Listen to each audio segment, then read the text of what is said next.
Afternoon, Coach. How are you? Didn't we just do this a little while? I think so. I think so. This is an afternoon that feels like morning. How you doing? Well, how about yourself? Doing well. Did you get any sleep? No. That's all good.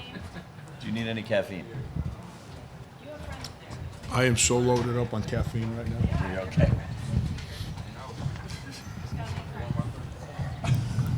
Junior. Afternoon, Coach. How you doing? Let's take this and put it in the cup here. I got some. Wait, I have a holding spot. You good?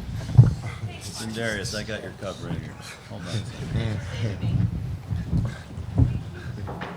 You got enough room, big guy? I didn't see it. I'm just glad you're sitting next to me. I look better. Oh, Coach, you all right? Holy cow. I just spilled that everywhere, didn't I? Look younger. Good afternoon once again, everyone. We're joined right now by the head coach of South Carolina, Frank Martin, as well as student athletes Mike Kotsar, Chris Silvas, and Darius Thornwell, Dwayne Notice, and PJ Dozier. Their teammates are in the locker room, which is open at this time.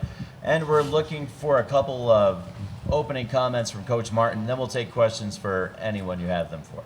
Coach. Where's my guy from last night? Max. He'll be back tomorrow, maybe. He'll be back? I got to tell you now. When that young man asked the question he asked yesterday, and I'm not trying to get any national attention on this. My SID told me that it's become like a story. I wish I can express myself like that when I was his age. I'm telling you, that is as articulate and good a question as I've been asked all year. That was powerful stuff. No, that's easy. That's easy. You tell Andy I said that too. No, obviously when you're one of the teams that have an opportunity to still play at this time of year, you're fortunate that as a coach you get to practice and play with guys like these five that are with me, and it's a whole lot of fun. Gators know us, we know them. We had to rehearse some stuff today. We'll continue to rehearse some things later on tonight at the hotel. This time of year, it's all the mind. You got to be mentally prepared for what's coming. We're excited. I know they are. And then we just got to go out and figure it out. Round 3, one of them, we got the first, they got the second. Now we're at the neutral site. Let's see what happens. If you have a question for Coach Martin or the student athletes, just raise your hand. Let's start right here on the left with Dave. David Cloninger with the State. Frank, you mentioned last night that you didn't want to make the same mistake as the last time you were in this position. Could you just go through that story again about what happened, before the K-State Butler game in 2010? You coach. Yeah, it's kind of similar to the situation Florida was in last night. We were in Salt Lake City. We had the last game of the night, and it happened to go into double overtime. We got back to a hotel 2:30 in the morning. We were assigned the practice time. We could have chosen to practice at a different site, but we don't play at those other sites. So I wanted to practice at the facility, and they gave us the time they gave us. And we found out that the Kentucky West Virginia game was picked to be the game put on the prime time hour. So then they made our game the first game out of the chute. So that means that we tipped off at Salt Lake. I'm getting old. I don't remember things as well as I need to. I want to say about 1 p.m. Salt Lake time. So less than 36 hours after we arrived at our hotel, we were back playing Butler, which, by the way, was everyone's darling because it was Butler. They were the only team there that had 2 NBA players on their roster, and we had to go play them. And we sleptwalked the whole first half. And I'll never forgive myself because that practice, I had a group just like these guys that just lay it on the line and give you everything they got. And in that in-between practice, because of the time we got back, how soon we had to play, we went on the court and we did nothing but shoot balls and walk through things. And that's not the way we practice. You can ask them. We don't practice that way. And I told myself, if I'm ever in the same situation, I've got to practice our guys the way that we've trained for 6 months, not any way differently. That's what happened then. Staying on the right side, let's go with Dana. Dana O'Neill with ESPN. Frank, in this situation, is ignorance bliss, or do you have to sort of guard against them being overwhelmed by the moment? we're playing a team we know. We're not playing the moment. We're not playing a building. We're not playing the NCAA tournament. We're playing Florida Gators. And our focus should be playing a team that we've played twice, playing a team that we beat and playing a team that beat us too. So we'll be humbled because of the opponent, because there's respect there. We'll be very confident in who we are. And I know I trust these guys. Dana, these guys didn't hide when we couldn't beat the chairs you're sitting on. They're definitely not going to hide now that they have confidence that we're a good team. On the right side in the front, Adam. Adam Zagoria, for Coach or any of you guys, what's the most disrespectful thing you heard anyone say about the SEC this year, whether from a reporter or a pundit or somebody, and what has the league shown by getting 3 teams to the Elite Eight? I'll take it because I don't know if they read the media. I do. I don't know. You know, they're worried about me and themselves. I don't know that they worry too much about what people say about our league. I'll use an example, and it happened during the conference tournament. Kentucky beat Alabama in the semifinals. Alabama had just beaten us the night before. And Kentucky beat Alabama in an absolute brawl. Just a game that came down to the very end. And the opinion was, well, Kentucky just sneaks by again. They're playing with fire. When they play real competition, it's going to burn them. That's disrespectful. That's somebody that, and that's the kind of rhetoric that exists out there, not just for the first time. It's just consistently, and it gets old and boring. But there's only one way to change it, and it's by doing what these guys are doing. We can sit and cry and mope and complain and blame. They're not about that, and I'm not about that. I just let people know I don't appreciate that negativity, but the only way to get people to shh is by doing what these guys have done. Left side of the aisle, David. Darius, PJ, if you both could take this, you guys have talked this whole run about not succumbing to the pressure because there is no pressure. I mean, a lot of people were picking against you. Now that the Final Four is on the line, do you sense that pressure coming back, and do you pay it any attention? No, we still don't feel like it's pressure because we're still getting picked against, and we're still going in as the underdog, and so when you're going in as the underdog, you don't have any expectations on anything. So we just playing free and having fun. Just a sense that we come out to compete. No matter what anyone says, we come out as the underdogs. So just as he said, there's really no pressure. Next question's in the second row, Larry. For Coach Martin, people characterize your defense as very physical, but having faced Florida twice and with that familiarity, how would you characterize their defense? Very similar. Very similar. It's I find it funny that they say that we're a physical basketball team, and so is Florida, defensively and offensively. We're not physical because we foul and push. We're physical because we don't get out of the way. Some teams get out of the way. We don't get out of the way. We just don't let you push us.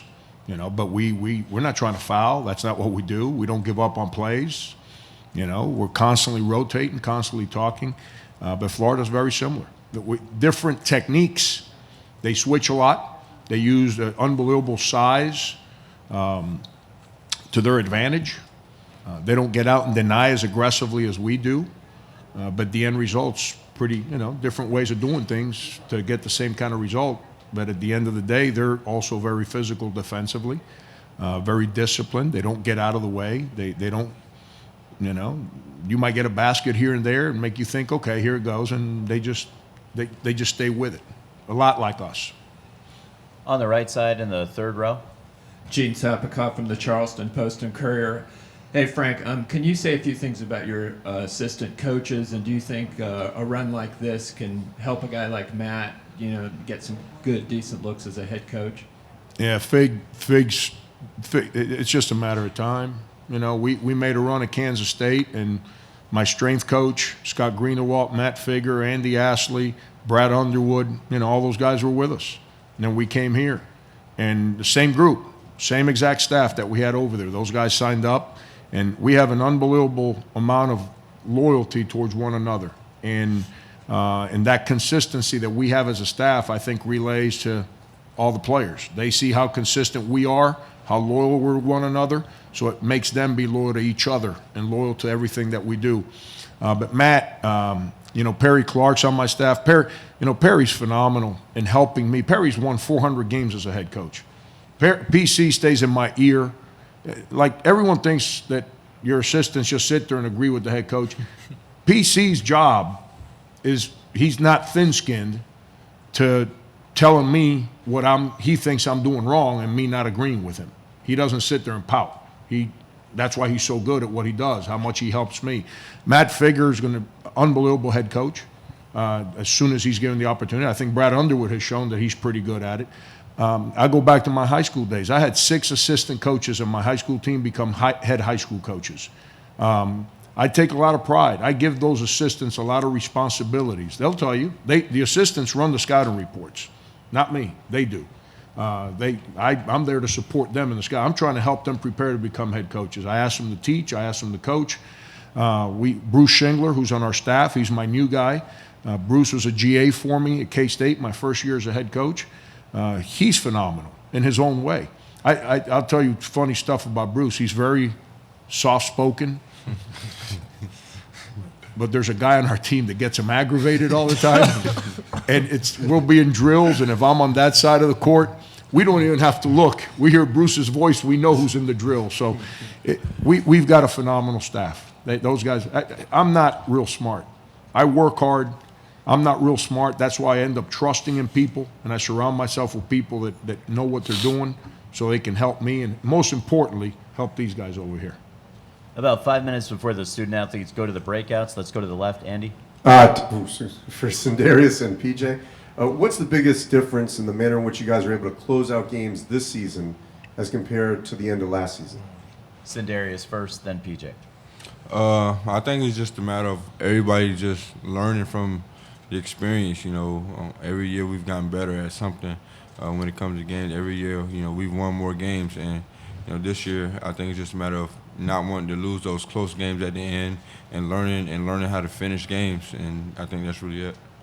PJ, go ahead. Just as Sin said, I think it's definitely the experience. Last year our leadership was really good, but this year I think our leaders now, learn from those experiences and are now able to lead the team, to finish the game.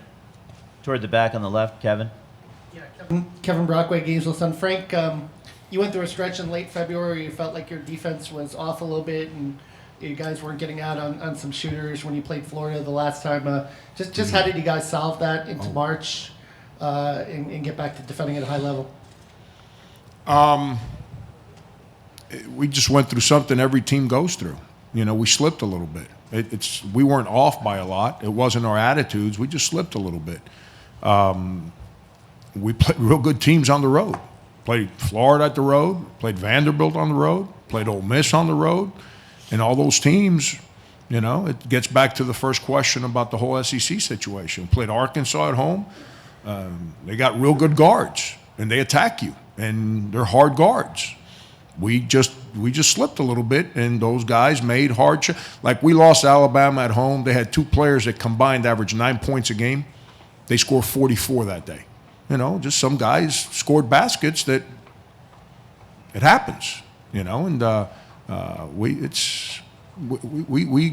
we started getting right again that game at Florida. We still weren't there, but that's the game where we started getting right again, where I thought we were starting to do things the right way again.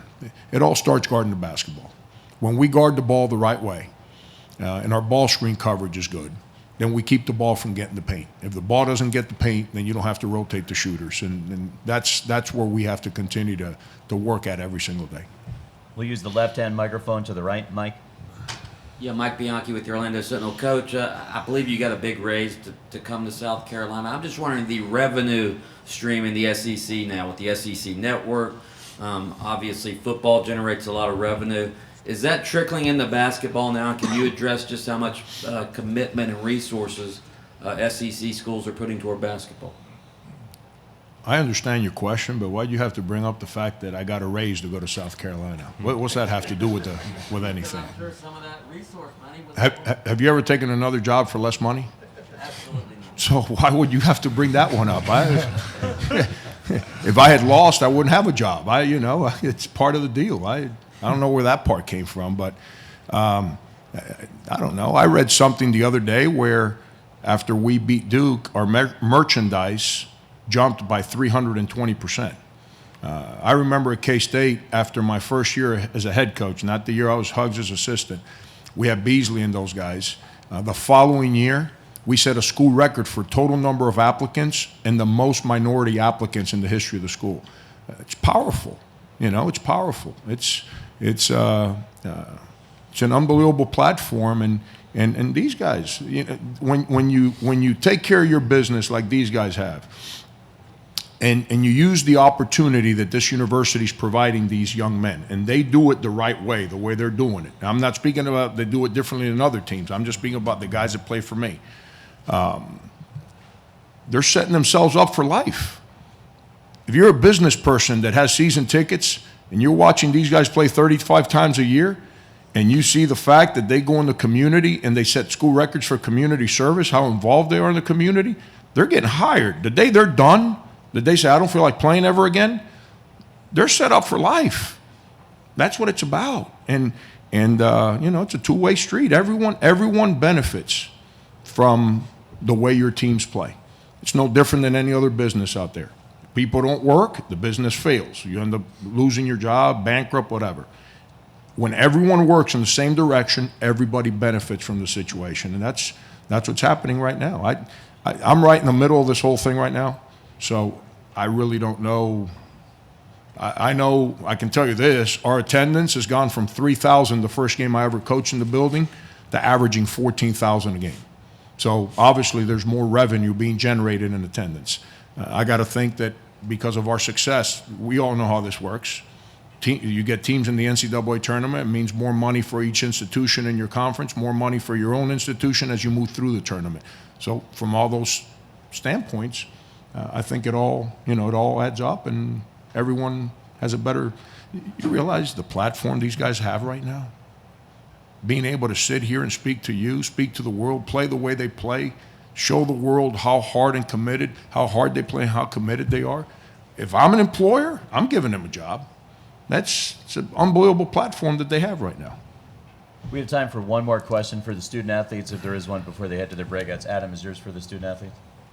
Chris, have you talked to Isaiah Briscoe in the last day or so? Have you guys texted? And what does it mean that both you guys are in the Elite Eight?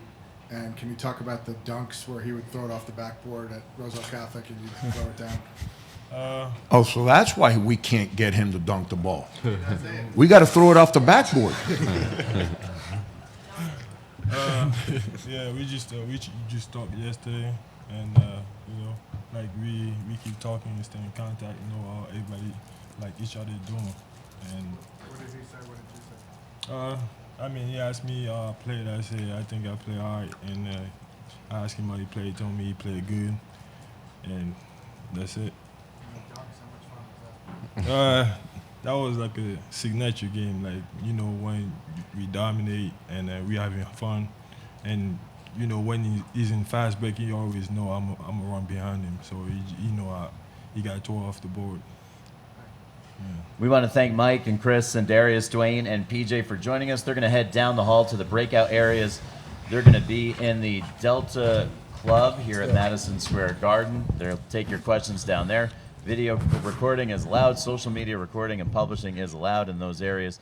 And their teammates are in the South Carolina locker room for the next 20 minutes to take your questions as well. First question for Coach Martin is going to go over toward the column. Nicole has it right there. Hey, Mike Bianchi, by the way, I did change jobs for less money. I used to make $32,000 as a school teacher, and I left to go to Northeastern for $28,000. Just so you see how smart I am. Nicole, go ahead. Yeah, Frank, Nicole Auerbach, USA Today. You know how hard it is to win basketball games anywhere, but especially in this league. What has it been like, just from a coach to a coach standpoint, to see what Mike's been able to do, replacing a legend in Billy Donovan and getting this program to where it is so quickly? Mike's tremendous. Mike is real good. Mike was Andy Kennedy's assistant, and Andy and I are extremely good, close friends. So I got to know Mike. Obviously, we all know who his dad is just an unbelievable human being. But I got to know Mike through Andy. And Mike is just real good. He's letting the world realize how good he is. Because I sat around, realize when Billy got it started at Florida, his first two real good players he signed played for me in high school. Anthony Grant, who's my son's godfather, was Billy's assistant. So I'm very, very close with that situation. And I always said, poor guy, whoever replaces Billy. Oh, my God, poor guy. Mike's been unreal. We're talking about this year, the way he did it last year, and he won. Now he's got those guys playing through his eyes. That's powerful stuff. That shows the kind of leadership ability that he has, the kind of staff that he has. Mike's one of those guys he's not a rising star. He is a star in this business. And unfortunately, we got to play each other because I root for him a lot. To the left of the aisle, Len. Len Robbins, New York Post. Speaking of jobs, the young man from Sports Illustrated Kids yesterday asked you about defense. Is it attitude or technique?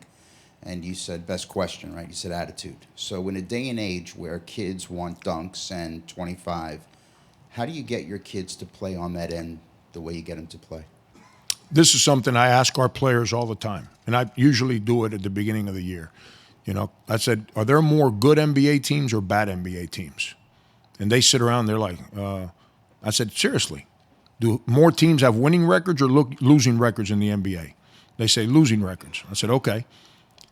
Pick a guy on any of those teams that have a losing record and a guy that you think is no good. And they'll call out names, and I'll say, all right, if I bring that guy in this gym, he's beating you guys 15-0, every single one of you, one after the other. So it's not a talent thing. There's a lot of individually talented people in this world. It's about committing to one another. It's about playing for each other. It's about challenging each other to make each other great. That's what it's about. You got to connect. So that's how we preach. And if you focus in on the guy that's scoring points for you, then the other guys feel left out. But if you make it about the unity of everyone succeeding together, we use defense to sell that. And then that mindset that we use defensively then funnels to how we teach offense. And that's the way it's worked for me since 1985, and I'm too stubborn to change. Staying in that same area, Andy. Oh, I didn't know Andy was here. I was just lying about you losing your job. Snuck in. Frank, how would you describe the run that you've been on this last week and a half? Unbelievable. You know, I'm not going to sit here and tell you I never expected this to happen. I don't sit around. I dream a lot. I dream about what if and and how about that one day. I usually do that early in the mornings when I wake up, and I'm having a cup of coffee by myself before I get my kids going, just to make me understand that I have to take advantage of that day in front of me. And you're never going to achieve any dreams if you doubt, if you shortcut, if you have negativity. So that's kind of what gets me going every day. That's how I kind of get my days going. And I dreamt of South Carolina being in this moment, but then I don't go about my job every day acting like we're getting there right now. It's this is the day, this is the year, and I just take advantage of the next day, and that's what I try to tell our players. And I can't tell them this, but I'm on an unbelievable ride right now. These kids have just refused to not believe. They've refused to listen to outside voices, and they've committed to each other. And because of that, you know, it's we're in an unbelievable moment right now. And I know I haven't slept well for the last 10, 12 days. That's okay. It's all right. I got plenty of time to sleep in April and May. You know, it's and I owe it to them to give them every ounce of energy I have left so we can make the season finish off whatever. You know, Andy, there's only two alternatives here. We're either going to celebrate unbelievable tomorrow night or we're going to cry real hard. There's no in between. It's one or the other. And that's what happens when you invest as much as these kids have invested in it. On the left side. Coach Ralph Russo, Associated Press. Florida obviously had an endgame situation that worked out pretty well for them last night, and they didn't have a timeout to call. I'm wondering what goes into your decision-making when you get those end games, you have a timeout in your pocket, and you're trying to decide, do I let the kids play, or do I try to set something up and call a timeout? What's the score?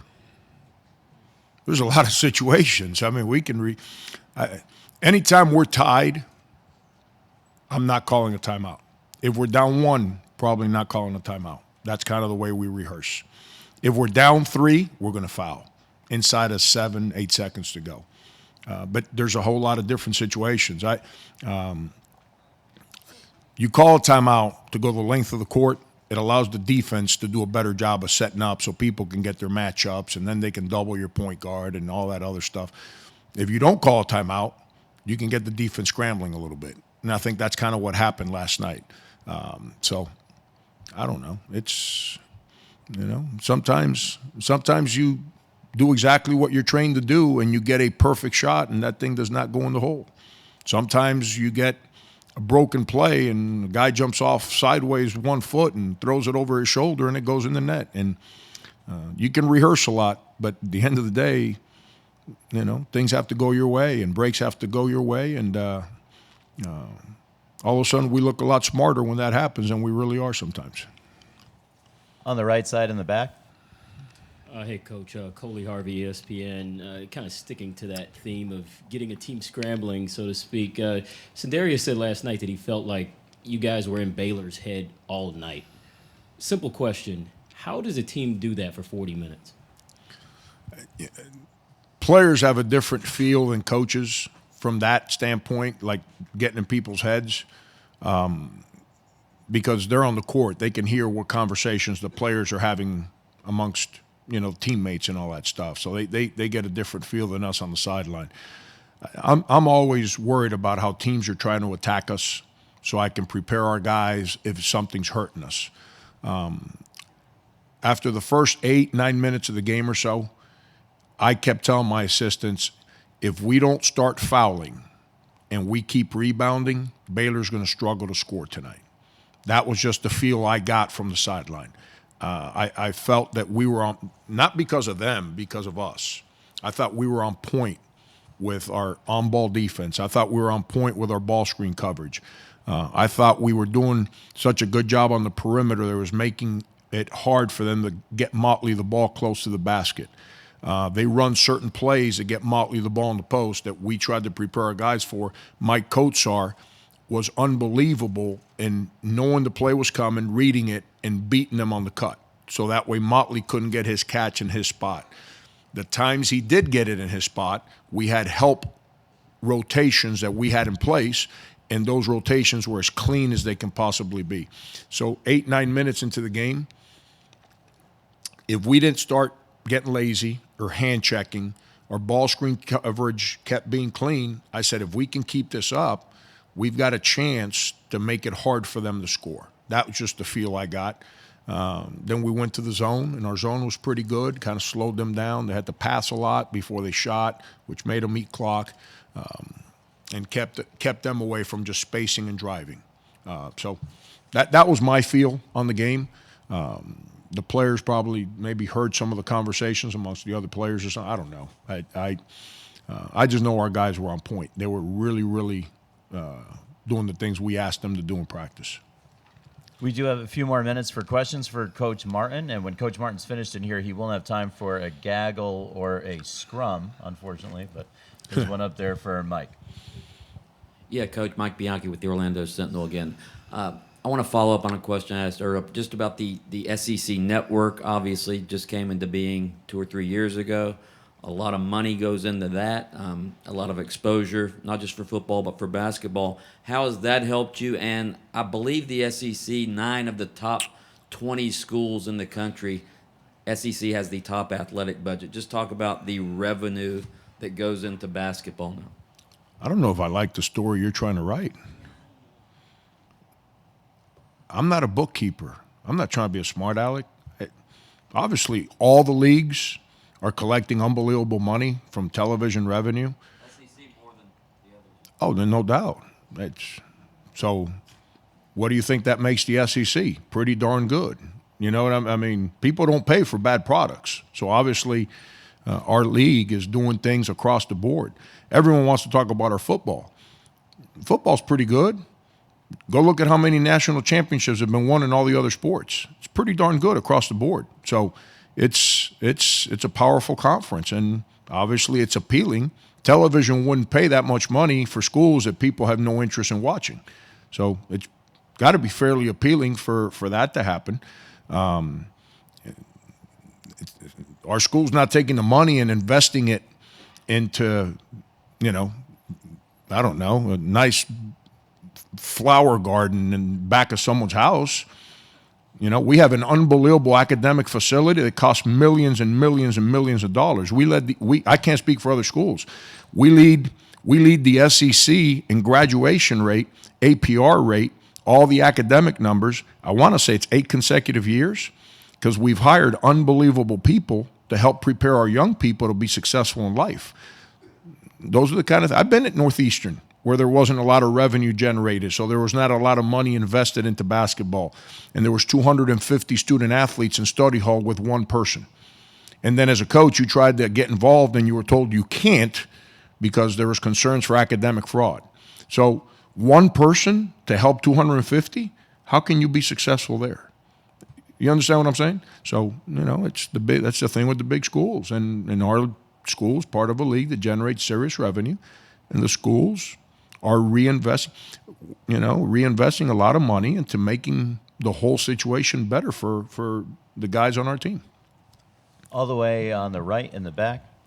Frank, Mike Wilson, SEC Country. One thing I've noticed about your players is how they all call you Frank instead of Coach or Coach Martin. Why is it that you like that from them? It's not that I like it. You see, everyone that acts like they know me really know nothing about me. And they want to use whatever they see to create their story, and that's fine. That's their prerogative. That doesn't aggravate me. I started coaching when I was 19 years old. I tore my ACL the year before. My high school coach asked me to come help him because the kids in the neighborhood respected me so much. So I coached for 16 years in high school, 14 of the 16 in the same neighborhood I grew up in. So that means I was coaching the kids of people I grew up with in the same community that hadn't, I got to say it because there's no other way to say it, where people didn't have 2 pots to piss in, okay? But that community is what gave me a way to get out, what helped raise me. So I had to go back and coach the sons, the younger brothers of people I grew up with. If I didn't coach those guys, and they knew me as Frank. I was Frank. I was not Coach. I was Frank because I was their guy from the neighborhood. If I didn't coach those kids, I didn't have to worry about the scoreboard. It's going to be the people showing up at my house that rip my head off for disrespecting their brothers, their kids, their children. So I had to do my part. But I started coaching as Frank because I was coaching dudes that I grew up with. And it's just continued. It's no big deal. I understand respect. I don't call a person I don't know by their first name. And I teach them to do that. I recruit them. I live with them. What am I going to do? Tell them they got to call me coach, and that gives me a different platform, makes me feel important? I'm trying to help them find success. And this is the way I learned when I was a young adult and helping the young people in my life find success so my feelings don't get hurt, And now there's sometimes I'm walking down the street and some guy comes up, hey, Frank. Rah! If they're nice, I'm nice. If they're rude, they probably get a look they don't like very much. It's, pretty consistent. But I got it. That's how I started. And I did that for 16 years. And I'm not going to change because I'm older. I am who I am. And Coach Martin, we have a question in the back on the left. Yep. Mark Dofer with WYFF out of Greenville, South Carolina. Despite some of the obvious rivalries in the state, we saw it with Coastal Carolina baseball, the state sort of pulling the rope in the same direction. I think part of your fan base understood that it was good when Clemson won the national championship in football, pulling the rope in the same direction. Do your players have a sense that that's going on now? Because it's all over social networking, people saying this is great for the Palmetto State. Do they get a sense of that?